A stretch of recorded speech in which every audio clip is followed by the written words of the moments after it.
Hey, how's it going? Welcome back to my channel, The Lazy Bookworm.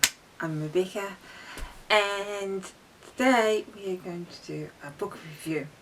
And the book review is on a book I recently read that has come out, I think, in the last year or so. The Cat Who Saved Books by Suzuki Natsukawa. And apologies if I pronounced that wrong. Just over 200 pages,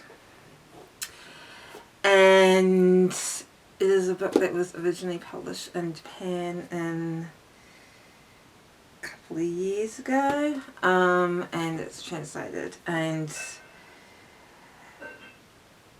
how I would describe this book, I would probably say it's a fantasy book, but it's not like Lord of the Rings fantasy. It's actually a fantasy set into like the real world, in our world.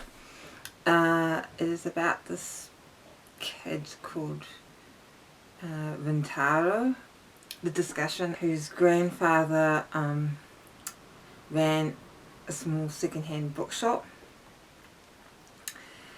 and the book starts off with his grandfather unfortunately dying, and Rintaro is due to move out of the bookshop and stay with his auntie.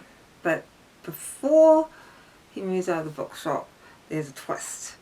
And the twist is that he encounters a cat, hence the title, The Cat Who Saved Books, who asks Rintaro to join him on 3 challenges to rescue books. And pretty much that's the beginning of his journey, should I say, his adventure with this cat. But what was interesting for me with the book was, I told him when he was like younger that books have power, and you do see that throughout the book, you know, especially with the challenges and how they have to rescue the books. But it does make me ask the question, do books really have power? I mean, I would like to know your thoughts in the comments, because, you know, when I think of our world, and especially what is going on right now, it's very easy to think that books they're wonderful and all that, but they're pretty useless. Maybe not useless, but they don't really have much power. And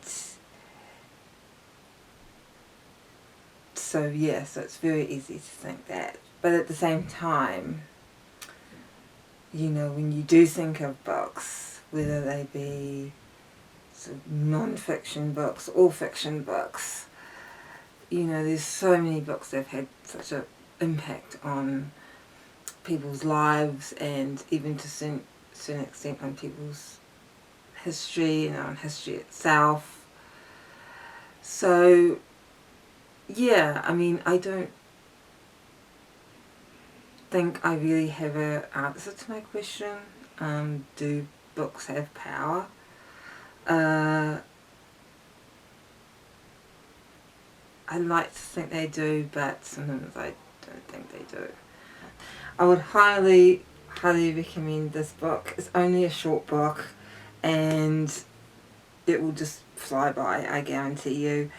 I actually wished this book was a bit longer. It would have really been good to keep themes and issues, especially themes around growing up, and also themes around loneliness, isolation, and of course themes around books. You know, what place do books hold in both our lives personally, but also in the wider society.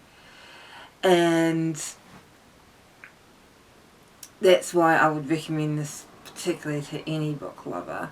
And yeah, and so thank you for watching this video.